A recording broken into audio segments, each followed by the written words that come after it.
What is up, everyone? Welcome to the Undialed podcast. Today we have a wonderful guest. Wonderful guest. Present yourself. What's going on, guys? My name is Matty Ceravolo. For any of you that do not know me, I've been a professional scooter rider for probably about 12 years now. Professional meaning that I've been traveling. I'm a sponsored rider. I get paid. Everything like that. So it's pretty awesome. Absolutely huge involvement in the scootering industry and ever I can. And yeah, I'm 25 years old. I live in Australia, if you can't tell by the epic accent that is horrible. And yeah, apart from that, yeah, I'm just an action sports enthusiast. I've been doing action sports my entire life. So it's something that I absolutely love and something I want to be around. So yeah. Oh yeah. Who are you sponsored by? So I am sponsored by Root Industries, is my scooter sponsor. They're absolutely awesome. And my protective gear sponsor is Game Protection and S1. I have a huge support system by everyone that does support me. It's awesome. And yeah, it's cool. All right, so I'm going to speak for you for just a second. So Matty Ceravolo is a wonderful scooter rider and has been in this game for a very long time, but he has entered into a new endeavor recently. He has opened up his own skate park, which is very honorable and very cool. And I've never opened up my own skate park, so we're going to hear about that right now from the man. Tell us what it's like owning a skate park, my man. What? That's crazy. And it's named after you too. Like imagine you could bring anybody there and be like, "You look at this sign." And then just like, that's me. yeah. It's honestly like the best word to use is it's very surreal. Especially it being named after me. I was very skeptical at first and kind of went around every route before doing so. And it somehow always just led back to that name and it just made sense at the time. So I'm happy. I'm definitely happy I did. It came out really well. And even with the logos and everything like that, super happy with how they came out. But yeah, it's surreal. Honestly, it's something that I have wanted to do since I was a little kid. Ever since I started getting into action sports, when I used to race motocross and ride BMX. I grew up at a house that had a bit of property and we had a big concrete slab out the back. And something we always wanted to do was make a half pipe or make a concrete bowl or something like that there. And it was something, obviously money played a huge part in, as well as time. I was traveling a lot, so we just never really got around to doing it. But it had always been that one thing that I wanted. And now to have that pretty much in my backyard is such a huge thing. But not only just have my own skate park, but a place where other people can come and enjoy and progress is probably, honestly, the most rewarding aspect of all of it. Absolutely. I feel like having a skate park, you almost have like a responsibility in the community. It's like you're the gatekeeper for, I feel like, so many kids locals. Like yeah. Tell me what it's like on the day-to-day basis owning a skate park. Like, what do you do? So on a day-to-day basis, it's a lot more than simply just like opening up some doors. My role specific is very busy and jam-packed, and my head's kind of all over the place all day, every day. And I guess it's a lot of the back-end operations more so than anything. So from what people see on the front end is, we open up the doors and we have the people come in and ride and enjoy it, which is awesome. And as you said, it's definitely a huge responsibility and a role that I'm so grateful to now play in building a community, which is one of our most important goals with Follow Park, is to build it. I say we, even though I own it. I feel like collectively, myself and all the people that have supported me have a huge involvement and a very, they're just as built into this dream as I am, which is just unheard of. It's very hard to come across people that treat something like their own. So I'm very grateful for that. But so I think from a day-to-day basis, really what goes on for me is I deal with all the back-end stuff as well as anything kind of that goes on the front end. And by the back end, I mean, it could be from the advertising to communications with birthday parties that we hold, or venue hires, or any session bookings, all the websites, coming up with any of the design, the video, social media, I do pretty much everything you guys see on the social media. Usually either Tommy or Dylan will shoot it. And if it's a photo, they'll most likely edit it because I'm not the best with photos. But if it comes to the videos, I'll edit the videos. If you would have seen when we first initially released the park and everything, I edited all those videos, and each one probably took me between 30 to 50 hours to edit to begin with. They had some crazy effects in there. Yeah, as time went on, I got faster at it and better at it. But I'm a very picky person, and I'm very, to the beat of absolutely everything. And I can edit a whole thing, and then I'll look at the end of it, and I'll be like, oh, I just don't like that anymore. Scrap it, start again. So that's just me, it's a good and bad thing. Sometimes it makes things take a lot longer than what they should. But so day-to-day basis is that, as well as there's a lot of wheels turning when it comes to this business specifically, because the way that the business model and everything is set up and structured is there's 3 different aspects to it. We have obviously the park, which is Volo Park, which is, the main thing. But then we have the V2 store, which is the retail store side of things. What's the name of it? At the moment, it's called V2 store. Got you. So it's like, basically the reason that and this is a question I do get, the reason that these are all marketed and done separately is it's very specific. And it's because I wanted to be able to market the park and the store as 2 different things. So the store is the physical store is at Volo Park, and that's what it is. But when it comes to the online I didn't want them 2 wires to tangle ever. So what we're doing is marketing as 2 separate things. So we have the skate park, and then the store will be its own kind of element that eventually I would like to get. I want to get recognized outside of the park. So I want people to come to the store that don't even know the park exists. So that's the idea of it, and vice versa for the park and the store.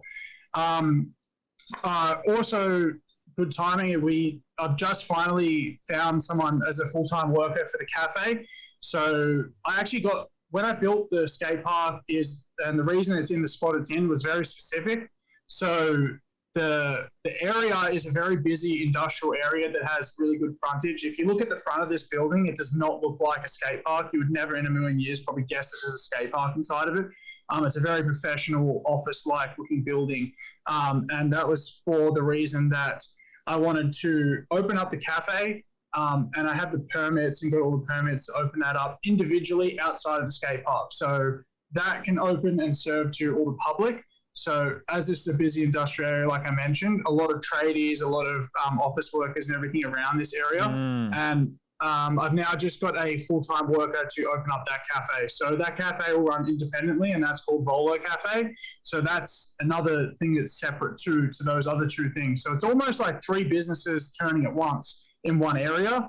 But the problem is, because they are separate and they require separate attention, that's what takes up most of my time. Gotcha. So I kind of, at the moment, am delegating days to specific areas. So maybe one day I'll spend it on Volo Park focus, one day on the cafe, one day on the B2 store. So yeah, as I said, there's a lot of wheels turning at once. And you can imagine when it comes to the skate park, you have all the social media aspects of it, all the insurance aspects, all the different things that go into it. The store, it's the communication between, distributors and getting products in and managing that, and looking at every day looking at what's selling, what's not. And then the cafe, that's just a different animal in itself, because that you're looking at, the food side of things, which is a lot of the food handling and safety, finding experienced workers to do it. Then you're looking at, your stock that you got to keep restocking and different things. Completely different way of marketing than scooters and action sports in general. Mm-hmm. And yeah, so as I said, obviously a lot of things turn at once. So it's a matter of just kind of maintaining those things. So although it might seem like, just come in and open up the doors and let some people inside the skate park and check them in, that's like that doesn't touch the surface of kind of what goes on a daily basis. Well, thank you for clarifying. I really thought that you only open up the doors. I don't know if you watched Tommy Dang's podcast, but he was saying that all you ever do is just open up the doors. And he was actually, and he was really upset that you didn't call it the Tommy Dang skate park experience. Yeah, imagine that. That would have been the best. I'm just messing with you. Tommy's been absolutely incredible, man. Tommy's someone who There's only very few people that I've ever had in my life, and like very few people you ever will have in your life where it's someone you can rely on and someone you're just genuinely lucky and happy to have in your corner. And Tommy's always been one of those people for me. So I'm really grateful for that. Absolutely, Tommy's the best. So I want to hear really quick, how did all of these big moving pieces all come together in order for you to make the skate park? Because the skate park's relatively new. Like, what was the perfect storm that happened? So, funny enough, actually, the perfect storm for me that happened was COVID to begin with. As I know that's going to be very like ironic, and to some people that's backwards and makes no sense. But COVID, as like everyone going from doing so much to doing barely anything, gave me a lot of time to think. So just for a bit of background, in 2019, I spent more time overseas in the UK than I did in Australia. I traveled there probably 3 or 4 times, and it was just, constant go. It was almost like come home, sleep, leave again. As you know, I know with you and Clayton, you did very similar things. So, going from such an extreme lifestyle to now being like confined to your house, it's backwards for people like us that are constantly on the go. And it's like, although a lot of what we do also requires being behind a computer and that, the sanity exists outside of a computer sometimes. Oh, absolutely. So, yes. Yeah. It's like a bunch of ADHD adults, like not being able to go and do anything. So it's a pretty hard thing to deal with. But for me, it actually was a blessing in disguise, because that time that I had to think, put things into perspective for me and where I wanted to go and what I wanted to do. I knew, and I've always known, that scootering and action sports in general are just where my heart is, and I love it. It's what I know off the back of my hand. I'm good at what I do, not necessarily just saying with riding, but the experience that I have in this area in particular is something that's kind of unmatched for me in a different area. Like I couldn't just go and work in a labor job or in hospitality and be as good as I am in this industry. Yeah, you got 12 years under your belt.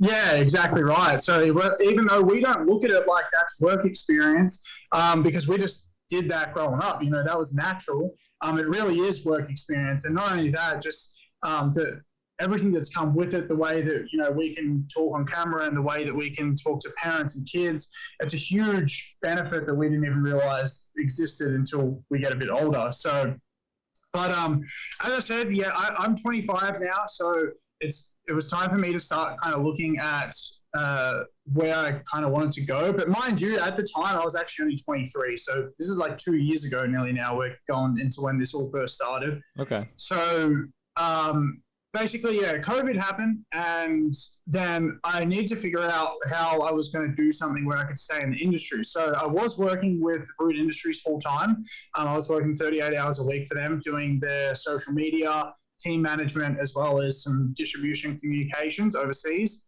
and then kind of also finding shop ambassadors, just things like that.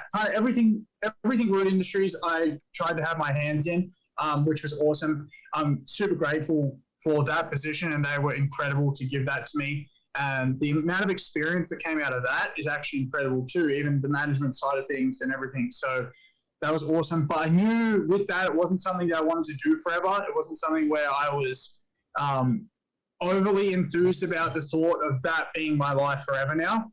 I loved what I was doing. Don't get me wrong. It's better than 99% of other jobs, but it just didn't tick that box for me. And like, it sounds weird to say it like that, but it just wasn't exactly what I wanted, because at the end of the day, no matter which way I looked at it, it was still social media manager, whatever it was, and it really wasn't doing a huge amount for me riding individually or anything to fulfill what I wanted to do. Do you like working with your hands, like being hands-on on stuff? I feel like social media sometimes, like, it's hard for me sometimes because it isn't actually like real, so it's like you kind of just get stagnant.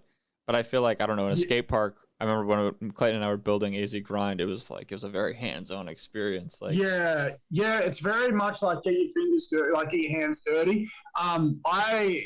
I definitely agree with the social media, and I think because we've been like engulfed in it for so long now as well, is it's so saturated that to like have the motivation every day to want to go on there is, I find, difficult. Like not that I don't love social media. I think social media is like such an incredible tool, and it's so crazy to what it has become. But yeah, I definitely think it seems a bit. Sometimes it feels like it's not real. Like anything you put out there doesn't actually exist, and it's kind of just whatever. It's just a bunch of numbers on a screen, is what I always refer to it as, which is very true. And if you don't like this, it's a whole nother conversation. But if you don't learn how to become like an actual influencer and not just have followers, you may as well just go and pay for likes and comments and shares, because it's just the same thing. It's numbers on a screen at the end of the day. Like it's not going to do a whole lot for you. Not in our industry specifically, anyway. Yeah. Maybe once we have some major sponsors come on board that are willing to pay for exposure like that. But at this point in time, it's not realistic. So, there was a point where my social media was doing awesome and it was great. Like, don't get me wrong, it still does fine. But I was putting probably 10 times the amount of time I do now into that, and there was just the return on that is nothing. It doesn't exist. So but I agree. Like, I'm definitely more of a hands-on person, even if it's not necessarily actually getting out and building ramps and doing those sort of things. I just like to have my hands in the pie everywhere I go and make sure that kind of I'm managing and controlling things. So yeah, to the original question, I was thinking about what I wanted to do, and then the opportunity came up where Empire Skatepark actually came up for sale, which, if anyone that does not know, it was a previous skate park that was based over the southeastern side, I believe it is, suburbs of Melbourne, in a place called Mordialloc or Brayside. And when I got it sent to me by one of my family members, and when I had first seen it, I kind of just shrugged it off and didn't even really think anything of it, to be honest. And this is just as COVID was hitting. So they put up a sale as COVID was hitting, from my understanding. And then I started to think about it a little bit more. I spoke to a couple of people, and it kind of persuaded my perspective a little bit to think, oh, maybe it is possible, maybe it is viable, and like this is a way that I could stay in it. Still really early stages, but I spent probably the next couple of months, I would say, going into the financials of the business, doing projections of the business to see where I could take it and what I could do with it, to see if it was actually viable. Because it's one thing to say, oh, it's awesome, I can own my own skate park, and that's great. But it's another thing to say, like, can I afford to own my own skate park, and can this actually survive? Because, at the end of the day, like, we're talking most of the time, aside from school holidays, is we're only really going to be busy on weekends. So you need to make sure that it's going to be viable, which is actually a lot where the store and the cafe side comes into it as well for me, and why that's a huge part of this. And if anything, it probably requires more attention than the park does itself. So, but yeah, the opportunity came up. I looked at it, and then I started making some inquiries and spoke to the salesperson of the business. And yeah, kind of went on from there. A lot got delayed. A lot got, it took a very long time. The negotiation of it probably went on for to be honest, probably like nearly 8 months or something like that. It was, 2019, I believe it was, when we started the conversation about it. So what were you negotiating? Cause you've mentioned Empire. So what it came to it, like, just to clarify, what it came to it is, that I was going to buy Empire. So I wasn't just going to buy like ramps from Empire. I was going to buy just the whole company, just outright the whole company. At the time, it was the most beneficial thing to do for a few different reasons. But to simply put, originally is that I was just going to move in there. The original plan was I was just going to move in there and revamp the whole thing, redo all the signage, make it look nice, and that would have been that. It would have stayed in the same position. I was originally just going to move my whole life over that side of town or just drive there every day. I really didn't care at that point, did not fuss me. And I was just going to move over there because I live in the western suburbs, so the complete opposite side of Melbourne. Got you. But yeah, so it was to just buy out the whole business. But basically, long story short, we had some issues with the lease not being renewed. So we ended up having to move it, which made things very difficult trying to move an entire skate park during COVID to begin with. And not only that, like, the uncertainty of everything was just crazy. Like, if, pitching this idea to someone, I'm going to buy a skate park in the middle of COVID and I can't even open it. That sounds just ridiculous. It sounds awful. No offense. Yeah, it does. No, it sounds just like, what are you doing? Are you even thinking about what you're doing? But to me, it was I had the opportunity there. It was there, and it was like either take it now or I'll never know. So I was willing to just sacrifice that, and I knew that I was capable of putting in all the work that was required. And don't get me wrong, there were some super long days that went into, and there still is super long days that went into moving it and getting everything ready, getting things set up. The build itself took about 8 or 9 months, which was just, pretty crazy. To walk in every day and just have, just walk out to like this skate park that was just unbuilt because it's all made of steel frames. So it was just this big factory, this big, nearly 2,000 square meter factory with just frames everywhere, just stuff absolutely everywhere. Everywhere you walk, there's wood and there's just everything. So that was a huge thing to face in the middle of the pandemic and everything going on, and to wake up to that every day, kind of go in and be like, I'd walk in the door and I'd just be like, take a big deep breath and be like, all right, let's go and let's get it done. Just slowly chip away, brick by brick, every single day, and eventually get there. So, so initially, you were planning on just buying. It used to be called Bunker, right? Yeah, it was Bunker, and then it got purchased by different owners. So you were just trying to initially just buy Empire, revamp that place, and then just call that your spot. But then you said you had to like move stuff, like, and then I noticed like at your skate park, the ramps aren't at all what the old Bunker ramps were, right? I mean, not Bunker, Empire. Yeah, no, different. Yeah, different. So there's no tie to like the old Empire skate park at all. Then you just started from scratch.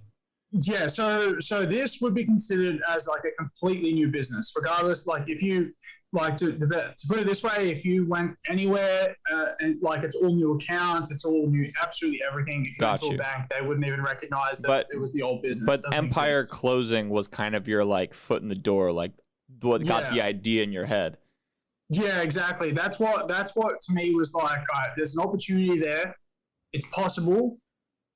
Run all the financials, see how possible it actually is and viable it actually is, and then I'm not going to just step in a hole here, and then we'll get it rolling. So, and I don't want to get this misconstrued. Like, I don't want people to think, oh, well, like I just do it for money, because it's got nothing to do with money. It's just got to do with this. For me, was an opportunity to stay in an industry that I absolutely love. Yeah, I just want to stop you right there. I think that there's a horrible conception in scootering where it's like frowned upon to like look at money, but like, when you think about it, it's like you have to. I think about scootering as like a car and people in the car. The people in the car are like the ones driving it, right? And they're driving this car around, but like the car's gotta like have gasoline, and the gasoline is the money that gets the riders around, And it's like it'd be great to have just a passionate, super stoked, stopped car, but that car's not going anywhere. Scootering is literally just stopped. So it's like in order for scootering to continue and progress, there needs to be money flowing through it. And ideally, exactly right, the more money we can pull into scootering, the further we can take each of our passions as just the fuel, And so like, I get annoyed when people are like want to like, I don't know, be quiet about the money word, but it's like, no, like, let's be realistic. Like money is how change happens. Like money's the reactant. Like, I don't know. It's that's it. Yeah. I completely agree. And I definitely had this, and like you gotta make a living. That's another thing too. Is like as much as like you'd want to do this for like charity or whatever, but it's like you gotta eat. You gotta like you gotta do nice things for yourself. It's like it's just you want to do this instead of devoting your time to something else where you don't feel like you could be fully using yourself. I don't think that's selfish at all. I think if anything, that's like I think that's an honorable act. It is, of course it is. And like what I hope with the skate park, and one thing I've always said since the beginning, is that what I want this to do more than anything is motivate other people to take steps, to take risks and to make something out of this, because it's too often that I see these people who are so talented, like more talented than I am, well and truly, that spend 10, 12, 13, 14 years building a career in scootering, and they don't know how to progress from that, what they're in, the little niche of getting paid, whatever it is by a company but not being able to meet their month's end, so they have to go and get a full-time job, and then eventually that takes over, and blah blah blah. You know, that happens far too often. It's happened to many friends of mine, and it's just a waste. Like it's such a waste. Don't get me wrong. Obviously, the 12 years or whatever you're in, it isn't the waste. The waste is this talented person that's like one in a million, and now all that you've just done for the past 12 years goes to you doing what? Like doing something you don't enjoy lead anymore. up to nothing. Yeah. So utilize that. Like what, you know, and I try to say to people too, is that support when you see, you know, your favorite riders and you see all your friends doing these type of things, you need to support it in the right way. Like if someone does an ad for something, go and comment on that and be like, that's awesome, and support it, because like that's obviously doing something to further progress them, whatever it might be, and it does. It supports them in a huge way. You know, I've done plenty of ads for people like 7-Eleven. I don't know if you guys have 7-Eleven in the US, but like 7-Eleven, 7-Eleven, Krispy Kreme, you know, like a bunch of different ones. And like, I don't promote anything I also don't think is good to begin with. But if I do that, it's awesome when other pro riders come on and be like, that's sick, because it's like, well, you know, this is a way to make money, and this is a way to be able to survive in this industry. It's a way to scooter longer. Sport. Yeah, exactly right. Yeah. And if it's not like, you know, we're out here and we're going and just like taking all this money from people and going and buying like Gucci and like going and buying a Ferrari or whatever it is, like that's unrealistic. But it's a way that we can stay in it for a longer time, and it's a way to make a career out of it and enjoy what we're doing, you know, for the long haul. So that's like with the park, is that I even tell people, like I've reached out to a couple, and then and this is a message just to reach out right now for anyone in Melbourne or anyone anywhere that wants to come here and has an idea or an opportunity or something they want to present to me that involves collaborating with the park. If I can help you guys make money and I can help you guys better your career, or, you know, whatever, even just a good time, I'm always open to that, always. And I tell, you know, everyone here, like, take advantage of the fact that I'm the one that's bearing the risk here. Like, I'm the one that bears the risk of the skate park and all the overheads and things like that. So take advantage of the fact that you have that in your backyard and you can come and do whatever you want, whenever you want. You know, so I endorse that for sure, man. That's important to me. And it's an opportunity, not just for me, but it's an opportunity for everyone around me, which is probably like more rewarding than it is for me. So, I agree. I think the money needs to, I don't necessarily think it's a necessity to discuss like the ins and outs of contracts or anything like that with brands and whatever companies that sponsor people. But I think it's important that we talk about like where the future goes with scooters. I think that's an important topic and conversation to be had. So, well, what I think is interesting that I observe quite a bit is what you're talking about is the people who scooter for 12, 14 years and they just stop, right? And I'm sure you know quite a few of them. And what's irritating to me is when I talk to these people or I listen to these people or I hear these people talk, they're always talking about like how they didn't get enough from their brand that they were sponsored by. How they didn't get enough given to them. And it always roots back to like how you expect me to live and like off of what I'm given. And it's like it's entitlement. It's like a big entitlement thing. But I feel like yes, it is a bummer that there isn't any like particularly clear routes in scootering where it's like, all right, if you do X, Y, and Z, like you will then be able to live off scootering for X amount of time. Like there's not really like a formula for that. I think that that's kind of a bummer. It's not like that. But I also feel like we have such a huge opportunity for the people in scootering right now where because there's none of those opportunities, like in order for those opportunities to exist, someone has to create them. And exactly literally like no one has created those opportunities yet. So it's like, who's going to be the one to create the opportunities for others? Who's going to put themselves in that higher position? And I feel like right now the playing field in scootering is so blank. You know, there's people doing stuff, obviously, but there's so many unfilled positions within scootering that people just haven't made up yet. You know, and I feel like there's so many opportunities that people can just make up and go and pursue and actually get paid from it that like will genuinely benefit like scootering, and they'll be able to live off of it. I think another big dilemma in scootering as well is people rely way too much on their manufacturing brand to pay them as for being a rider. And the reason I'm saying that is if we compare scootering to any other action sport, it's like, where do the people get paid? They get paid from their larger corporate sponsors, for example, their shoe sponsor or their energy drink sponsor or their clothing sponsor, or they do some crazy deal. They get their money. They literally get paid from their outside sponsors, not actually the thing that they ride. And I feel like right now it's like we don't really have many of those things within scootering, but it's like we don't have many of those things within scootering. So who's going to be the ones to get it? Who's going to be the ones to make those links? Because I guarantee you the people that do make those links, they're going to be like solidified in scootering. And they're like, and the people that come beneath them and follow those links, they're not going to be as solidified as the initial person who did it.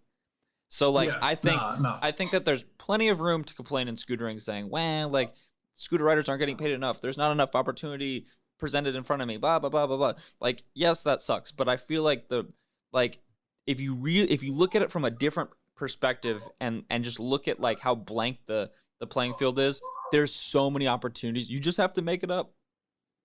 Like you did. Dude, 100%, man. Like that's the thing that I completely agree. You take the words out of my mouth with that. Like right now it seems to be like it's like one big pity party because it seems like everyone of this generation, we've now hit an age where it's like, all right, we need to start being able to fend for ourselves. We need to pay our bills and our rent and whatever else. So once they start to realize, oh, well, like I'm not making enough money to do so, instead of being like optimistic and thinking, oh, well, like, all right, if I don't have enough money to do so from this company and they're not going to pay me anymore, how can I make money elsewhere? I need to make money somehow else so I can stay in this and we'll do it in a certain way.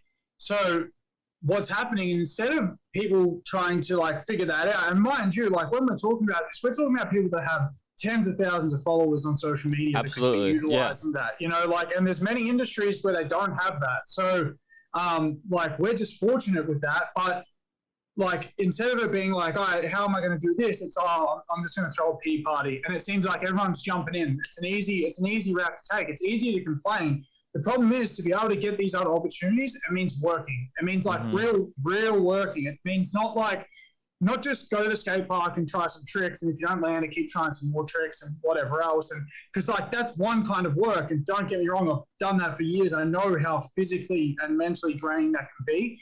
But that's different. You get enjoyment out of that at the same time and fulfillment. When it comes to something where you're unsure of the outcome, then the story's flipped, because it means that like you could potentially be working to something that might not ever amount to anything, but you could be working to something that does. Like take Undialed, for example. I'm sure when you and Clayton started Undialed, you weren't like immediately thinking, oh, you know, we're going to have all these followers and we're going to do. No way, man. You're just thinking, here's a gap, let's try and fill it. If it works, sweet. Like, and if it doesn't, well, we tried anyway, man. What difference does it make? Yeah. So now the difference is you guys have come down this path, and now you guys are working. I would say, if anything, it's probably the amount of initiative with you is insane. You know, you're working with big brands like Puma and everything like that. Like, that's crazy. That is opening those doors. That's the difference. So, I think that people need to take that as inspiration and not be envious so much of that, and really look at it and be like, well, he's done it, so I can do it because I'm like them, and I grew up doing the same thing, and we do the same thing. So, you know, how can I have my own little twist on what I'm doing now and make something out of that? So, you know, for me, what I was gonna say is, one like interesting thing, like after working with some bigger brands is what's interesting is it always comes down to like they want their opinion of what scootering thinks about them, you know? And it's like I feel like scooter riders are always so concerned, like, I wonder what this big brand thinks about me. But it's like, yo, these big brands are just as nervous about like, yo, so what does this community think about us, you know? So I feel like it's so interesting. It's like when one person thinks the other person doesn't like them, and then the person who doesn't like them, and it's like if they actually just met and like felt each other out, they'd probably be great friends. You know what I mean? Yeah, exactly. That's 100%. And I find that too, man. Like I've like working and speaking with people that are outside of scooters is like that's their take on it. Is they have no idea. At the end of the day, the way that people need to look at it is that people will take opportunities that make sense for the most part. Like when we're talking about, these big companies like Nike and Puma and Adidas, whatever, is eventually once it makes sense for them to put their foot in scootering and everything, and they see it as a viable option, monetary as well, and as a representative for their brand, they will do it. They're a business. They're a company at the end of the day. They're not someone that they're not doing it based off of emotion right now. They're not like, oh, I don't really like the way that guy pushes, or I don't really like how he does, I don't know, he has front side. Like that is completely irrelevant to them. It comes down to numbers. Not so fast. I feel like it does come down to those little things that you're talking about. But in order to keep the car going, the gasoline has to be made. Like there has to be the gasoline. Yeah. It's like I feel like these companies do care about those little things. Don't get like for sure they do. But it's like in the grand scheme of things, they're just trying to make sure that they can continue the next year. That's really it. Yeah. I agree with that. Yeah, for sure. Yeah, I think like that is jumping the gun a bit to say that it's irrelevant. I wouldn't say it's irrelevant. I would say that it's secondary. It's like it's secondary. We need to make sure that this is going to work, and then we can worry about the things in between that. And because what it comes down to is like the representatives of whatever that company is, which is something that's really important. Which is something that is another conversation about with riders. I think. Right now it lacks really bad and needs to advance, and the sooner it does, the better off and more opportunities we'll have. Is just the way that riders can uphold themselves and represent themselves and everything like that. Because most of these people, if you chucked 50% of the pro riders in a boardroom with a bunch of guys from Puma or Adidas or something like that, they wouldn't know how to approach that if their life depended on it. Which is like, I'm not saying that's a huge issue. I'm just saying it's something that we should work on. Like me included with that, I've learned more over the past 2, 3, 4 years of doing that. But as I've done that, I've also noticed that opportunity has opened up for me. So I think that's an important thing to consider. And as we move forward, like it's only going to help us progress. So. Absolutely.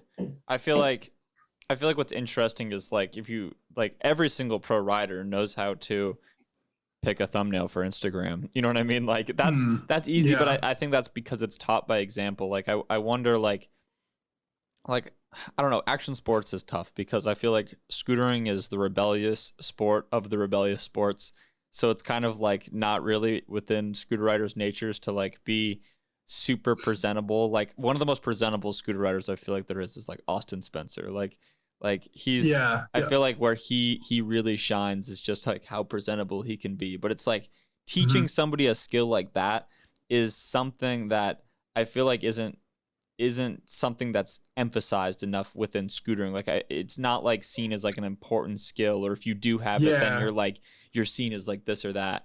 And I feel like that narrative really needs to change if we want to get more guys involved with bigger brands. But then again, I feel like authenticity is very important, and like it would be cool just to have like some kind of like grungy guys that like that's their vibe. I think you cannot take the authenticity out of like scootering, especially because it's like similar to how skating is. Like everyone has their own style and their outrageous style. Like someone like I use an example like Dylan Morrison, man. His riding style and his personality matches his riding, and he's like this whole package of a person that's just like incredible and just such a crazy rider as well. And I'm sure Dylan's someone who probably is working on and learning how to collaborate with more people, which I hope so, which would be awesome. So he's someone who like you couldn't turn to Dylan and be like, hey Dylan, stop presenting yourself on social media the way you do, because that'll affect everything of his image if you do that. Which is something that people are attracted to, which in turn is like what we said before, makes companies interested in when there's attention there. So I completely agree. You do have to have some representatives that can stand up and talk and can, do the things that might link those, connect those missing links as to why we're not a part of bigger things right now. But don't get me wrong, like scooters are young, man. They're so young. We're kind of like the first generation of people of actually doing things that are really making an impact in scooters. So, and with the park and with everything that's going on with me, is I hope to continue doing my best I can to be involved in that and grow that. So I've had conversations with a couple of different companies and stuff about sponsorship of the park and just, different ride days and things like that, which is really awesome. So I'm hoping that can open up some doors and Scootering's been my life for 12 years. So it's not like I'm just going to open up a skate park and turn my back on it. That's like literally my main thing that's going on. So, I'm excited to definitely see where we go over the next like 10 years or so. I think it's going to be really incredible. So, so hold on, I just totally spaced out what I was gonna say. Dang it! What I was gonna say. Holy shit! I just forgot it. I was gonna say something really sick too. Well, if it comes back to me. But yeah, no. So going back into when you were building the skate park, you said that it was a very interesting time because it was coronavirus season, and I feel like it still is coronavirus season. Unfortunately, we're like, what are we like? Yeah, almost 2 years deep into this. So yeah. what has COVID been like in Australia? I'm so curious. Oh, absolutely horrible. So I try not to get involved in like the political side of things too much. I don't read too much about like what's going on in the US or here or anything. I just kind of try to deal with everything that's going on. Because we opened, like, to put things into perspective, in Melbourne and Victoria, it's been the worst by far. We opened in May, and we haven't been open for a consecutive month yet. We've been open for the most was 2.5 weeks. So wow. We get closed down, then we get open back up, we get closed down, open back up. And they hand out, like these little grants, which do basically nothing that you don't see until weeks later anyway. But I think what isn't taken into consideration with these things is like the long-term effect it's going to have, because every time we go into a lockdown and every time we come back out, people have less money than the time before. And not only that, people are losing more money than the time before. So it's, everyone's losing their jobs and everyone's trying to get jobs and no one wants to hire because people can't afford to hire. So it's like this back and forth of just like the economy is dying and dying and dying. But it's been really bad. I mean, we went into a lockdown. We're in one right now, actually. So it's hard to keep track. We were open for like a week, and then we went back into one because there was, I think, 6 cases, something like that. So we went into a lockdown, a snap lockdown for a week, and now it's gone on to 2 weeks. And basically, that just means like you can't do anything really. You can't leave your house. You can't. The only reasons you can leave is if you absolutely have to for work. To go to the grocery store, for exercise, to get a vaccine, and that's about that. So it's definitely a huge damper here, and I think like even for those people that are vaccinated and that do get negative test results and everything like that, like they're still required to isolate for the 14 days and do all this stuff, which is contradicting. But I think for me, like every time it happens, I have to go back to the books and be like, all right, like, what are we going to do this time around? How can I just make sure that everything's all right until we come out of this? And then how can we prepare for when things open back up? So that was definitely it's been a huge damper on everything going on. But it is, again, like this is part of the reason why now that I'm going to be opening up the cafe next week, regardless of whether we're open or not. Like for the skate park, because we're allowed to open for takeaway and things like that. We just can't open for, we're not allowed to open the skate park. So I'd open up the cafe, so at least it brings in some form of income. But I won't be able to open up the park, which is, for the most part, for the past like 4 months, we've had this finished skate park just sitting there empty, which is just like pretty heartbreaking to walk out and see. But, we'll deal with it. We'll get through it. And, on the other end, we'll figure things out and it'll get better. How many sessions have you had there since it's been like complete? Like me personally, or just no, just like open to the public, because I know I've seen kids in there. Yeah, so probably we've been open for I think it's 6.5 weeks in total, but they were like 2.5. They were like 2 weeks in between each kind of thing. So since we've been open, we've gone into three different lockdowns. So we did our like pre-opening night, which was great. And then we officially opened that weekend. And then we were open for 2 weeks. We closed for the 4 weeks. Then we opened for 2 weeks. We closed. Then we opened last week. And then we closed again this week, or like the previous week, whatever. So really, like, we run, our sessions are just like general night. We're open from 9 to 9 every day. because we're here every day anyway, so we're open.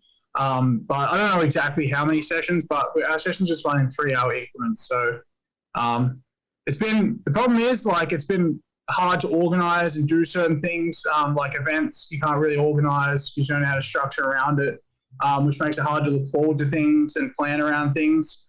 So yeah, I think it's been pretty difficult, but yeah, we're dealing with it. Damn, that's crazy.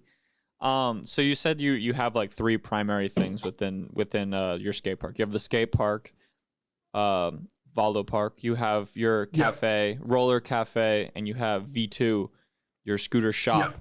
So while the lockdowns are happening, are you still able to like fulfill orders in the V2 store?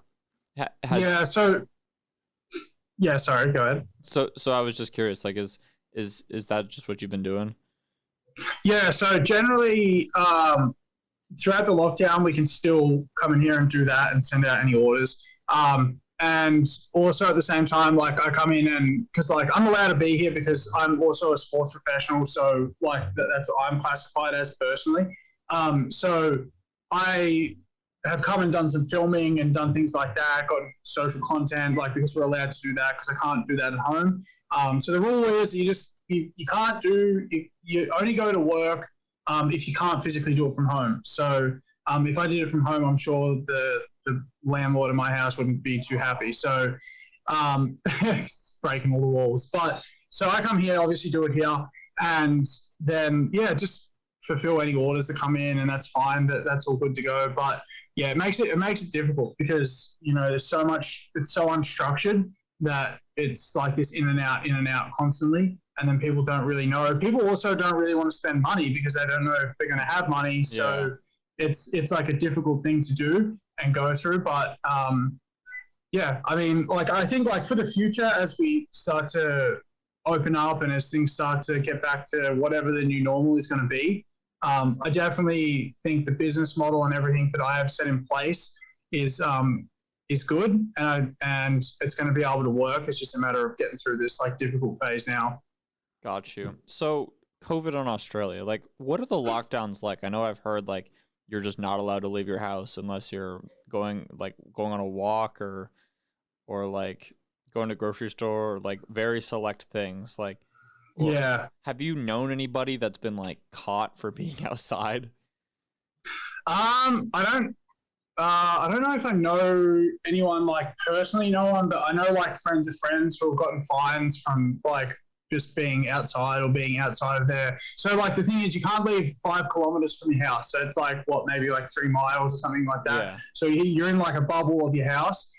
So if you go somewhere else, you have to have a reason as to why you're going. And if your reason's not valid, then you can just get slapped with fines. Like I've seen a huge amount of videos and everything from people here who have, for example, there was one the other day where this was before we went into another lockdown, but a lady and her partner walked out of a Coles, which is like a grocery store here.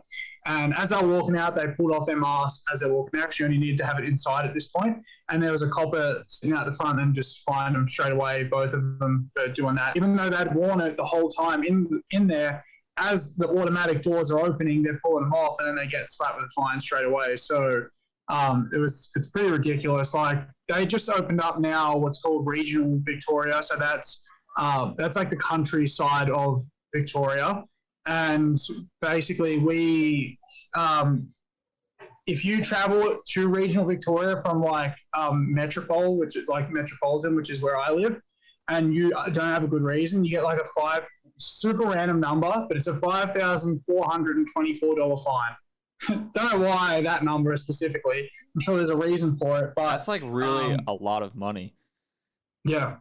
In a time when people are already struggling, it seems pretty uncalled for. But whether or not like those fines will even hold up, if anything, I don't know. I really couldn't tell you, but I think that it's not a very good thing to threaten people with fines and money over something that's like when people are already struggling. And some of the times people don't even know that they're doing something wrong. Like 5 kilometers from your house, like I honestly wouldn't even know where that is. So my closest grocery store is like on the borderline of that. So, but yeah, are they measuring it like 5 kilometers via maps or 5 kilometers like straight shot? Like, what is it? Yeah, I don't know. Like, I honestly, I wouldn't even know. But it seems like it's just everything and everyone just speaking about it. But a lot of people now are just completely over it, and like most people just don't abide by those laws anymore.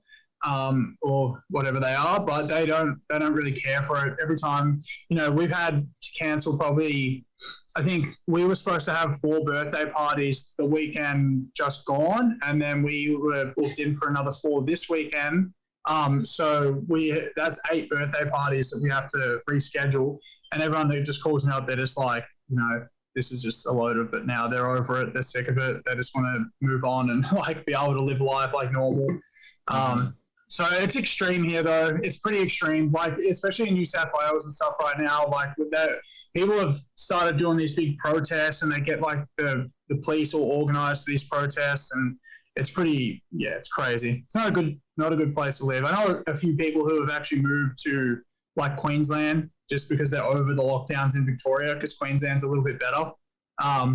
But yeah, it's not the best. So is it runs by like state then? Like it's like whichever is it states, right? Yeah, states, yeah. Yeah, so it's like whatever state you're in, there's just like completely different laws. Just regarding. Yeah. Is there any that are completely not on lockdown at all? Yeah, so like each state has a different premier, and then like we have our prime minister who kind of he doesn't really overrule any of it as far as I understand. But each state has their own premier. So what they'll do is they'll get they have a health chief officer who gives the advice whether they should go into a lockdown or not. From what I know, like Western Australia has had almost no, like very minimal lockdown since the first big one. Whereas Queensland's had like 1 or 2, but they've been pretty good for the most part. New South Wales copped it pretty bad, and we've copped it really bad. But like Tasmania and like the ACT and stuff, they've been not so bad. But it's each state individually makes their decisions based on like health advice and whatever they're given from their like health chief officers or whatever they are. But it's not like a collective thing. It's funny because actually the states take shots at each other and like say, if you were managing it better, you wouldn't have to be in a lockdown. Like we're not. And it's kind of funny to watch sometimes, but I don't know. I don't understand any of it. What the most sickening thing about COVID for me is just how politicized it's gotten. I mean, especially in America, it's basically like at this point, like if you care about COVID, then you're a Democrat. If you don't care about COVID, then you must be a Republican. And it's just this insane like black. Well, the thing is, it's so just black and white. It's so just this or that. And I feel like that's kind of like the situation with just COVID in general. Is it's turned this huge spectrum into this black and white issue where politics and your opinions of everything just come to your opinion about COVID. And I feel like at certain levels, it's like people aren't even worried about the actual disease anymore. They're just worried about like being politically correct or incorrect, and it's like, yo, can we all just work together to like solve this issue? I feel like the biggest thing for America, at least, was at the heat of COVID was right when the election was happening. So then everything just piggybacked off of that.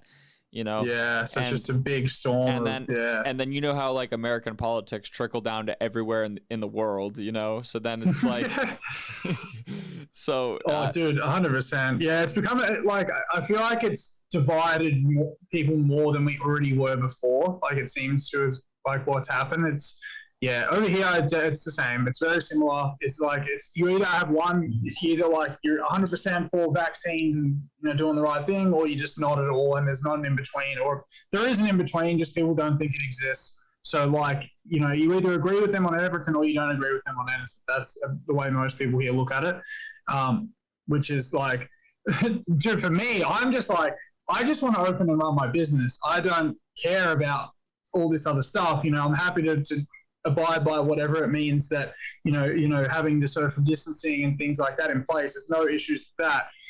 But I think that we need to have some sort of structure where we're not shutting down all the economy and everything like that. Because at the moment, there's been more like the amount of suicides and things, and the amount of people losing their businesses and families and marriages, divorces and everything like that in between, I feel has had a much harder impact than the actual virus itself, which I'd feel like there's got to be some sort of in between we can meet there where we can prevent some of that, or like at least some of that from happening, while still being safe and making sure that we're doing the right thing everywhere else. There's got to be somewhere in between.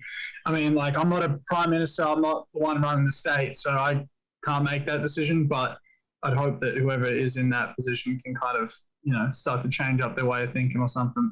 Well, yeah, people go insane when they're just sitting in their house all day. Like, that's like, yeah. Literally, what do we do to the worst inmates? We put them in a cell by themselves to not speak to anyone.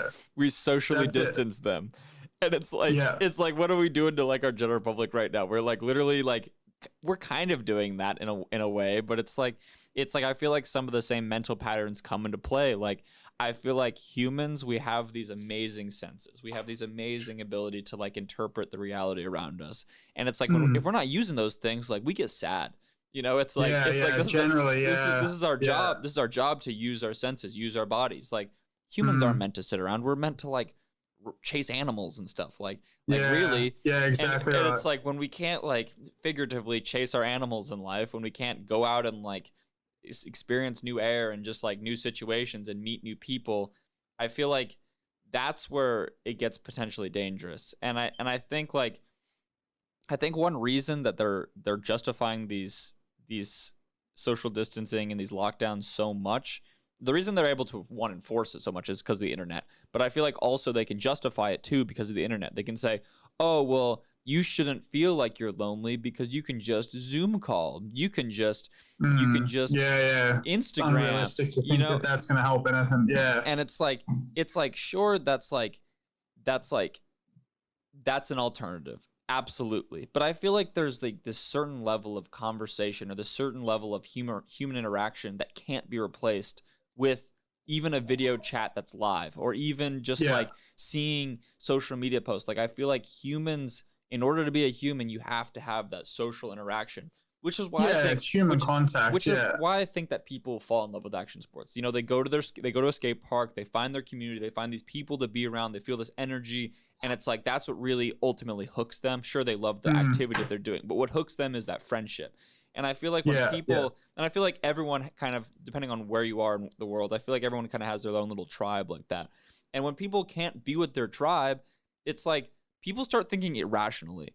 I remember when I was in the COVID stuff, like I was thinking kind of irrationally. I mean, just about things. And then when the media gives you something to worry about, right? It gives you something to like, all right, well, I know you're not doing anything, so really hyper focus on this. It's like when they give you that thing, it's like that's like a recipe for disaster. It's definitely, man. The social interaction and everything's just. And what else I think is really important is like I wish that they would really like they talk about all the ways to stay safe, but they never bring up like exercise, eating healthy, doing all of these things that like really will benefit you to like beat COVID. But when you look at what is it, like 75% of people who have COVID, at least in the United States, are like morbidly obese, and it's like or who die from COVID, and it's just like, well, like why aren't we like I don't know, I feel like we could have flipped this whole COVID thing into like such a cool positive situation if we were just like, all right guys, like the way you beat this virus is like getting into shape by treating your body well. See, I said when it first came around, I was like it's a good thing. People should get into the habits of washing their hands, being cleaner, and giving the space. Like when you line up to get some food or something, and someone's basically standing on your heels, it's like you should have the respect anyway. Just give that 1.5 meters or whatever. Like, these are good principles in place, just for the wrong reasons right now. Like it seems like, well, not the wrong reason, but it seems like it's not enforced as like a lifestyle change. It's enforced as like, it's mandatory. You have to do this because like, otherwise I'm going to give you a fine. That's what it's made out to be like over here.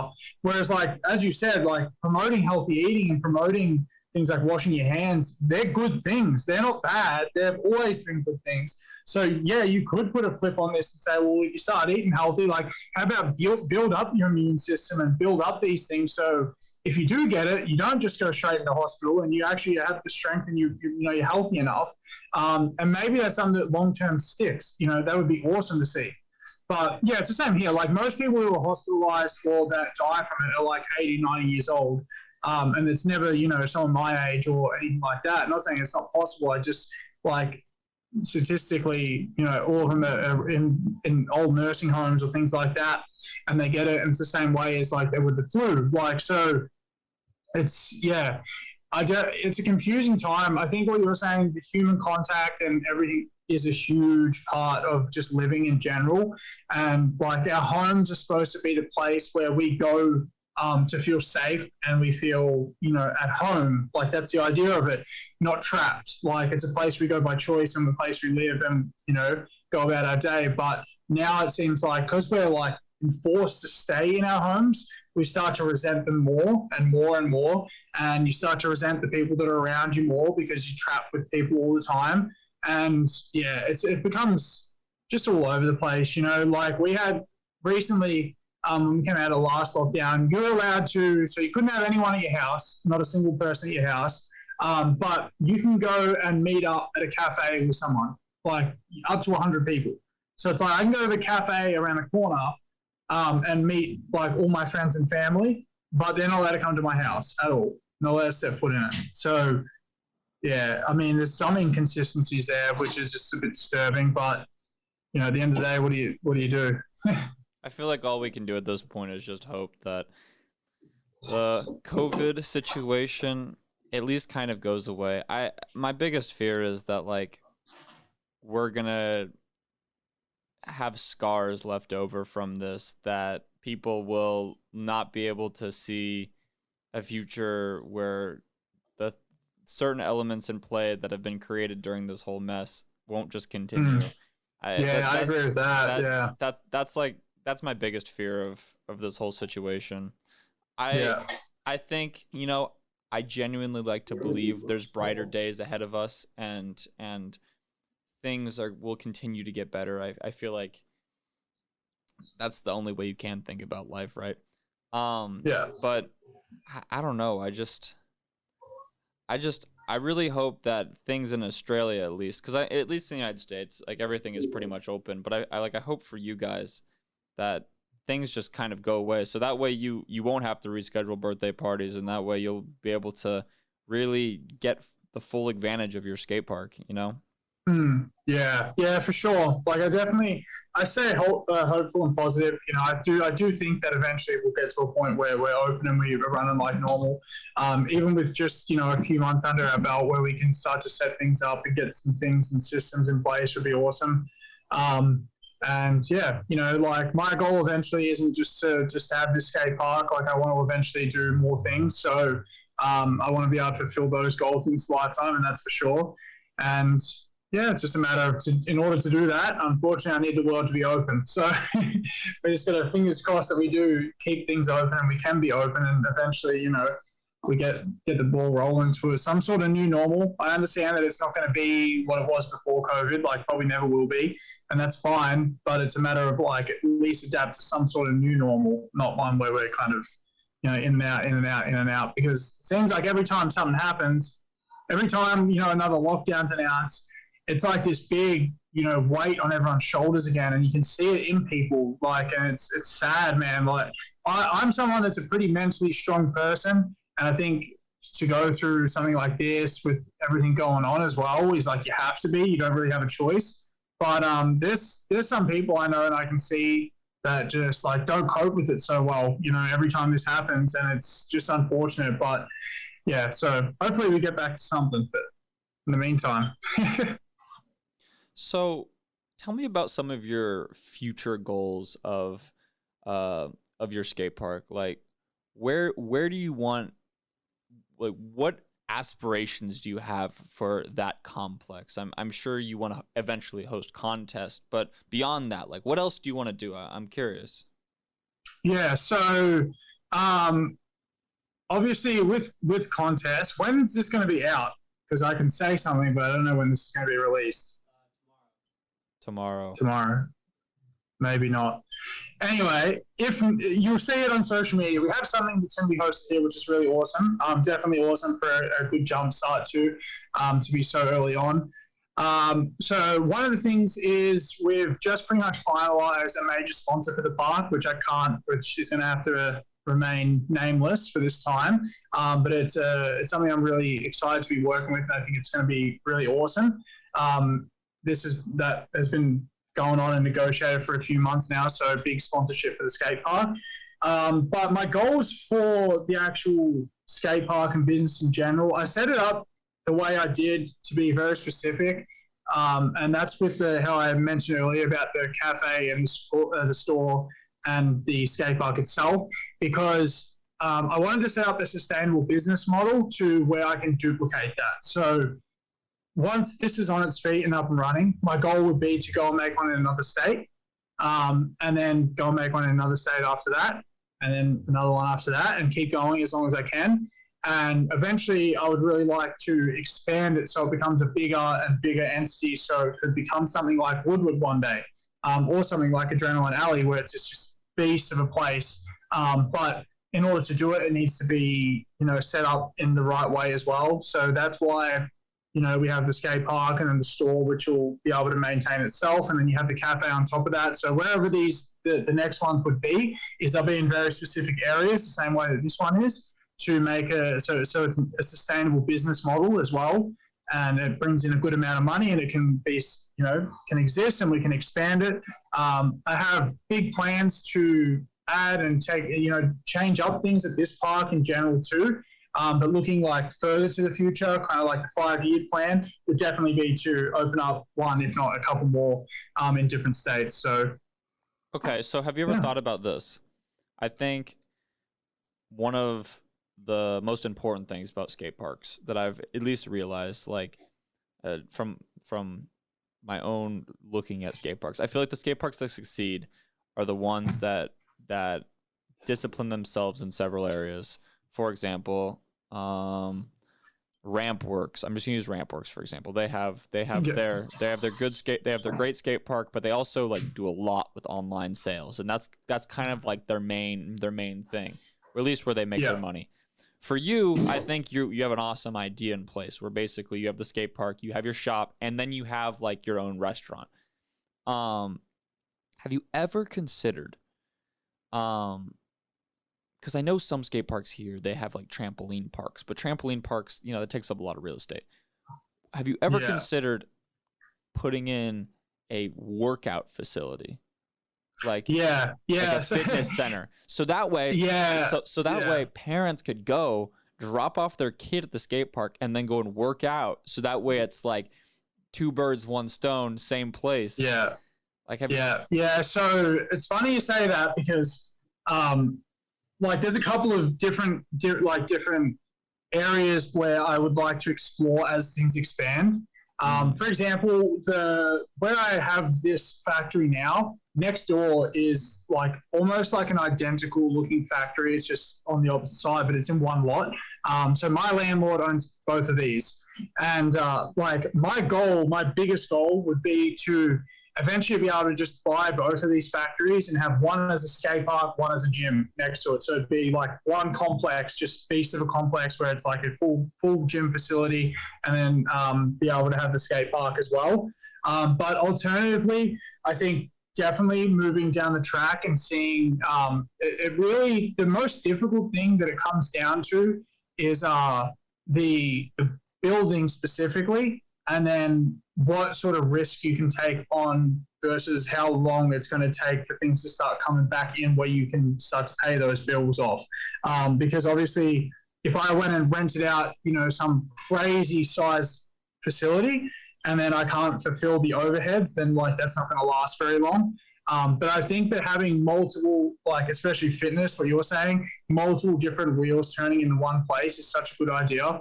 I know Tommy had mentioned it in the podcast with you guys, and that was that at the moment we'd had trouble with that phone being able to open it. So if eventually that is something that I can't open, like physically just can't do it, then obviously we'll rip it out. And I would probably end up looking at putting in something like a rock climbing wall and making that its own like area as well, because it's at another roller door where you could almost make that as if it's its own separate thing. And you could have it so it's in a bit of, kind of like a play center almost, where the skate park and the rock climbing wall would be the play center, but it'd be another thing to the business. Is just like completely separate.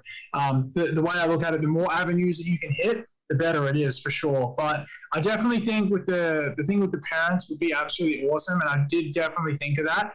It's more just finding the right place for that would probably be the most difficult thing, like the right size. Like if it was something like a Woodward, yeah, for sure, man. That would be, like maybe not to that extent because the parents generally drop the kids off, but maybe something more like an Adrenaline Alley or like Corby, how it's so big and it has all the different things. You could probably dedicate one area to that you could see to be beneficial. I definitely think it's a good idea. That's for sure. Yeah, I feel like you're already on it. You're already doing multiple routes, but I feel like that's the way that skate parks don't succeed. Is they only focus on the skate park, and it's not fulfillable without other routes. Let me ask about your restaurant real quick. I'm actually curious. I feel like most skate park restaurants usually consist of microwavable food that they overpricedly sell. Candy. We love candy. Soda, energy drinks, and that's about it. What sets your restaurant apart from these stereotypical ways? Yeah, so basically we I now, as I said, had hired a full-time cook, so someone that has experience in proper cooking in restaurant, things like that. Are you gonna let him make the menu? Yeah, so it's a lady, but yeah, I am. She's gonna set the menu and everything like that. So the difference is that the main focus for this is that it's serving the outside, and then that food will also serve the skate park. So the good thing about that, do you have a separate entrance? Yeah, so they're two separate sides. Yeah, so one side, I bought all new equipment for the cafe, so completely made, like the cafe, was not there, and I installed like a mezzanine and a kitchen and bought all the equipment and everything like that that's there now. So the good thing is that on one side it has like a big bain marie where you put all the hot food, and then a cold bain marie where you make all like fresh salad rolls and all those type of things. But we're talking like proper industrial, like cafe food. So we're talking like proper dishes, proper sandwiches, and even sit down food, different sort of rolls and things like that. So it's not going to be like we do have the standard, deep fried food, chips, nuggets, all those type of things, because people still love that. But we'll have the option to have like proper dishes, like fried rices and different curries and pastas, and all the proper like food that you can actually have that's good. So I feel I feel like there's never been a skate park where parents have been able to like comfortably eat. There's never been. Yeah, because I feel like you could really get something going where like you have a parent come, they like something on that menu that draws them to the skate park, and then the kid gets to ride. It's kind of like the greatest Chuck E. Cheese ever. Yeah, that's it. Yeah, well, that's the idea. So like the idea with the cafe was like, it was two birds with one stone. It's like, you operate the cafe and that works, and that's sweet. But not only that, but then the people of the skate park can benefit from the food that's made from the cafe. So, she'll also cook and make everything for the skate park, and there'll be proper food there. So if people want to eat it, they can. And especially once we have, some big contests and things like that, people won't have to go to McDonald's and whatever else down the road, because they're going to have affordable too, good food that's right there. As well as like proper good coffee, like barista made coffee, and obviously your main selection of drinks and things like that as well. But it's going to be proper food. That's the idea of it. Because it's the same for my parents taking me to skate parks. It's like they just never eat the food. It's just it's deep fried food, whatever. I'm not going to eat that. But can I give you a suggestion? This is just an idea I had. You should decorate the restaurant with products from your V2 store. So that way, listen to this. That'd be a cool idea. No, listen to this. If a parent is in there with their kids and happens to be like the brand new Matty deck on the wall, right?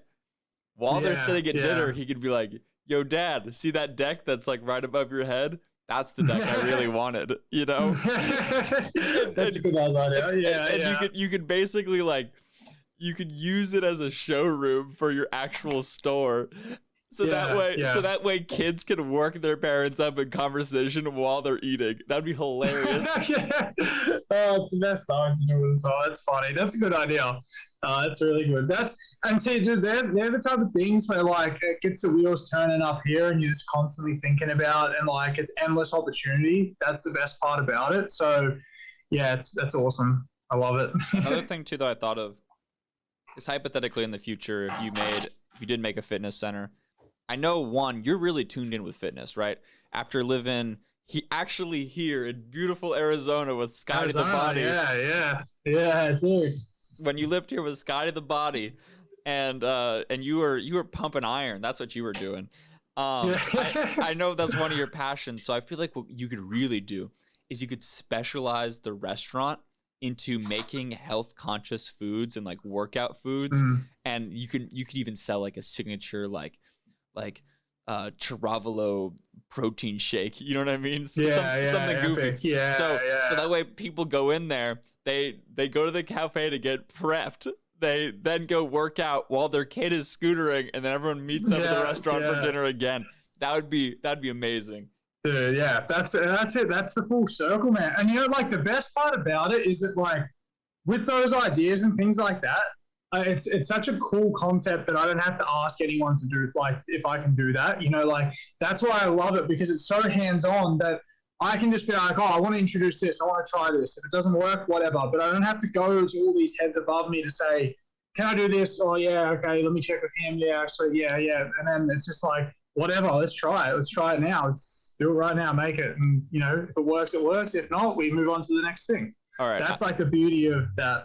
I'm going to give you one more suggestion because I've thought about this. If I ever owned a skate park, I would for sure do this without batting an eye, right? Find some like Japanese distribution company that sells Japanese candy, right? Because Japan has really great candy. And then you find one from like that sells European candy and start get all these different candy brands from around the world. So that way, the best place in Australia to buy candy is your skate park. You know how well candy already sells in skate parks. You already know. It's like imagine if they had some like selective candy. Like, oh, have you ever had an American Kit Kat? You could have an Australian one, but here's an American one. You could even bump up the price quite a bit because of the exclusivity. But I feel like when you're inside of skate parks and there's all these kids communicating, like kids are trying to hit little status quos amongst one each other. Like they're trying to like have certain scooter parts that make them feel better or this and that. But I feel like kids aren't really mentally at the point where they quantify each other by money. Maybe they do a little bit, but I feel like it's mostly the possessions that they group each other by. That's right. That the money has bought them. So I feel like if you could bring things into the skate park that almost kind of translated into a currency, for example, stickers are a big thing, but I feel like candy would be really cool because it kind of is a currency amongst kids. And if a kid could have something like an exclusive currency, an exclusive candy, then that would potentially draw kids that would have no interest in even going to the skate park. They would just see their friend at school have this like weird candy that everyone had to try, you know, and that's just another reason. Like I feel like that is such a talked about thing amongst kids, and it's like you don't even have to do much for it. You don't have to like refrigerate it. You just have to leave it on the shelf. I think. I don't know. If I were you, it's a good. You have the very like a really good mindset of it, and it's like, how do you get people to like? It's about an attraction, and how do you get people in there who otherwise wouldn't be in there? That's the idea of it. Like that's and that's exactly like what we have now. And what I find too, which is really awesome, is that we have that with birthday parties and stuff, because most of the time, you know, you have like the birthday like boy or girl, they might go to the skate park and do that often, but all their friends that come to that party have never set foot on a skate park before. So you're now introducing, you know, all these kids to not only skate parks but scooters specifically, which is more popular than not. And so it's awesome, man. Like it's so crazy. Like it's such an awesome thing, and it's such a good way to get people to like one, introduce them to skate parks and sport, but two, to be able to have fun and create communities and everything like that. So, but yeah, you definitely you think exactly like I do. It's just like different ways how to like, little intricate things of how to get people and how people will enjoy it and how to create like communities and friendship groups and everything like that. So it's perfect. Like, yeah, dude. I think what you're doing, man, is so cool. Like I feel like, correct me if I'm wrong, but I feel like there was this brief moment when I knew you where you kind of were falling away a little bit.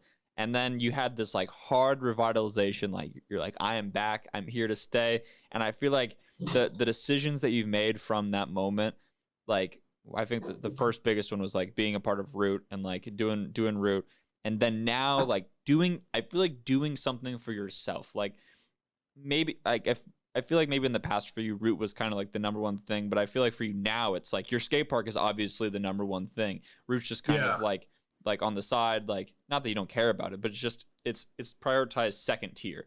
And it's so cool for me to watch my friends create something from by themselves that becomes that first tier item in their mind. Like that's how I am towards Undialed, or that's how I am that's how Clayton is. That's how so many of my I feel like my closest friends have created something that becomes the first tier of their agenda in their mind. And I feel like what you're doing is a very honorable path that will persuade more scooter kids to follow. And that's what we ultimately need. We need leaders like you in this sport. You're kind of frozen up. Can you still hear me? Did we lose him? No. Matty.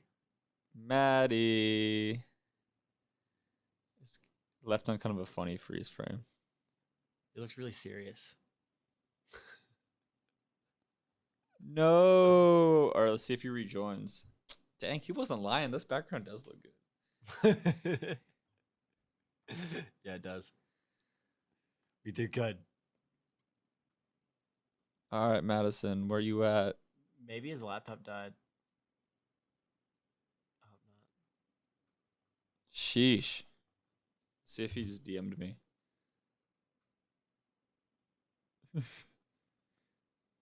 Did your compute die? Haha.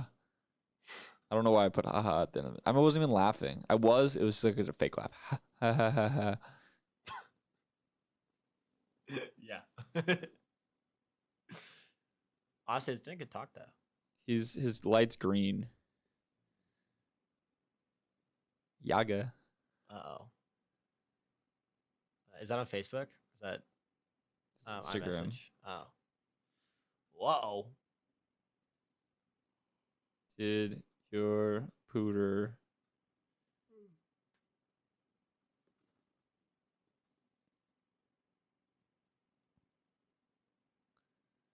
I'm asking if his pooter died. Pooter as in computer, not pooter as in scooter.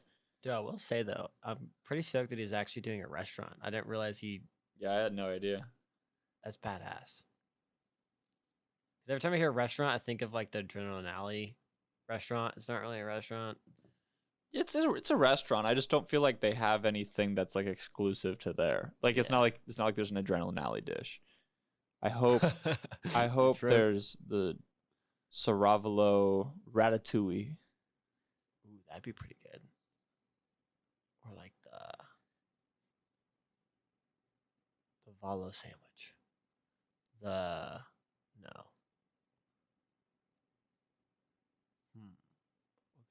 He needs to make Matty cheese. Matty cheese. Your kids would love Matty cheese. What did I guess I guess kids really love cheese. No, it's classic kid food. Mac and cheese, chicken nuggets.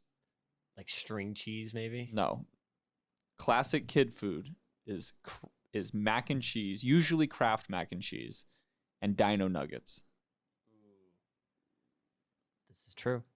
Like when a kid is a picky eater, which most kids are these days, it has to be orange. That has to be one thing. Their food has to be orange. And it has to be mac and cheese or dino nuggets. I feel like he should spend his time and create the best mac and cheese and the best dino nuggets. True. I mean, and maybe you could have your own dish in there. Oh, he's coming back in. Admit. Dude, ask him for your own signature dish. I'm gonna ask him right now. Hey, there you are. Yeah, I don't know what happened. It just lagged out. My computer just like completely froze. Hey, it's all good. best. So we were just talking. And okay. Would you can disagree with me if you want, but this is at least for American kids. This is how it is. Two Yeah. favorite foods that if you ever meet a kid who's like a picky eater, they love these two foods. Mac and cheese, chicken nuggets. Yeah. Right? That's like yeah, the kid 100%. that's the kid Dude, food. that's even here, man. Yeah, that's even here. That's crazy. Yeah. And Yeah. dude, you need to have the best mac and cheese. Yeah. Matty cheese. Matty cheese. Ceravolo nuggets. Yeah, dude. Yeah.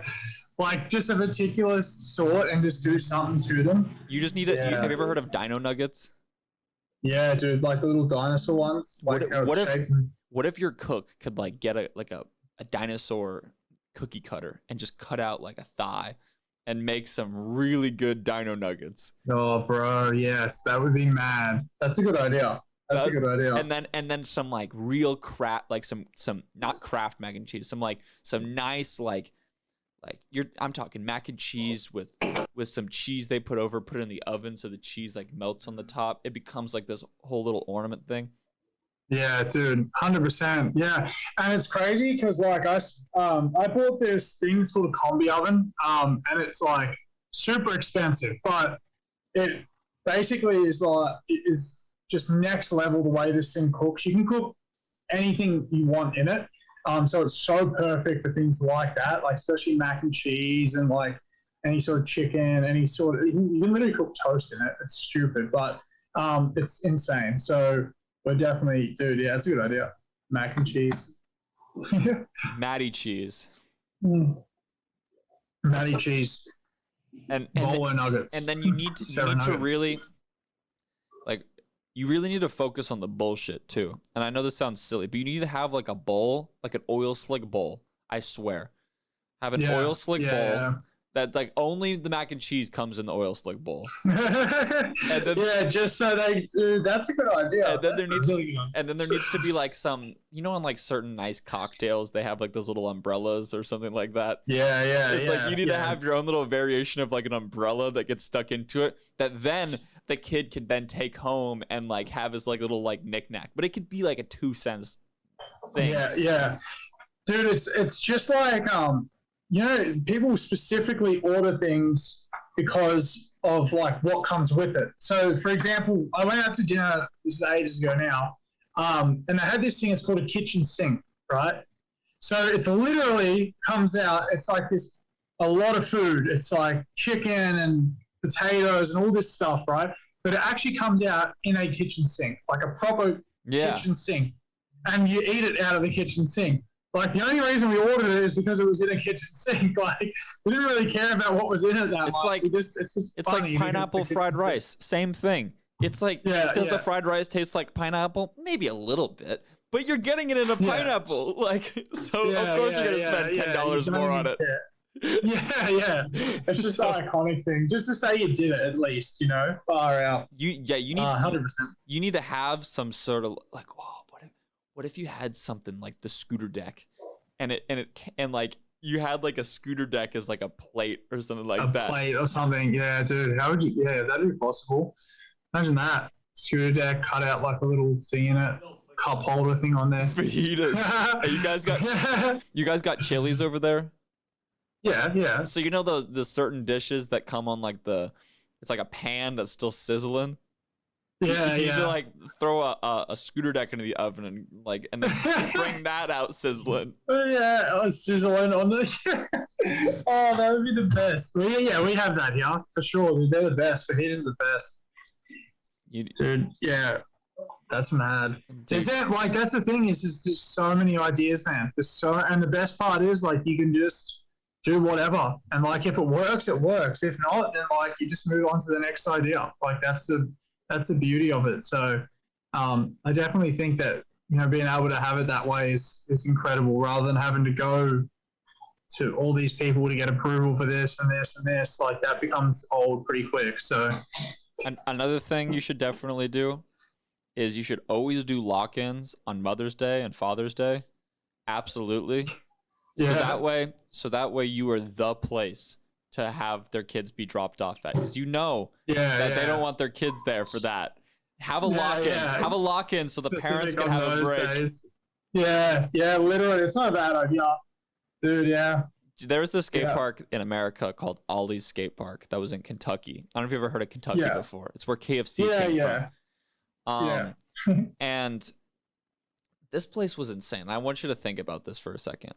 They were open Monday, Tuesday, Wednesday, Thursday. And then Friday, they opened up at their normal time. I think it was noon. And they didn't close until Sunday at 9 p.m. They had Yeah, so I just stayed open. two lock-ins, but you could go and buy sessions in the middle of the night. So if you Yeah, showed up right. from Fuck. 1 a.m. to 4 a.m., you'd pay for a 3-hour session. Yeah, and dude, it- that's crazy. And it got to the point that, okay, it's no longer around, but there was these like raver groups that would have these pop-up raves inside of the skate park, and the skate No park was way. so big that they just would let it happen.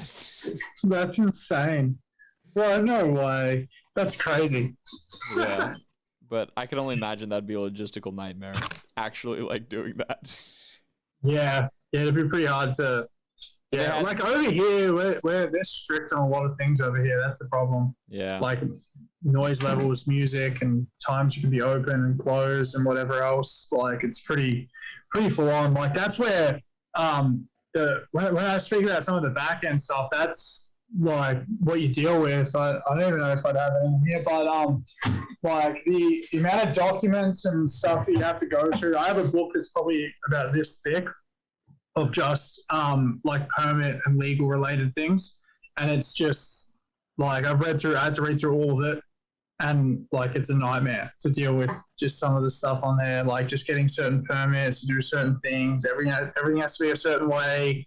Like they're the type of things where you couldn't come into it just blind-eyed. Like you'd be in trouble if you did that. So you got to be pretty, you know, nifty with how you do stuff and pay a lot of close attention.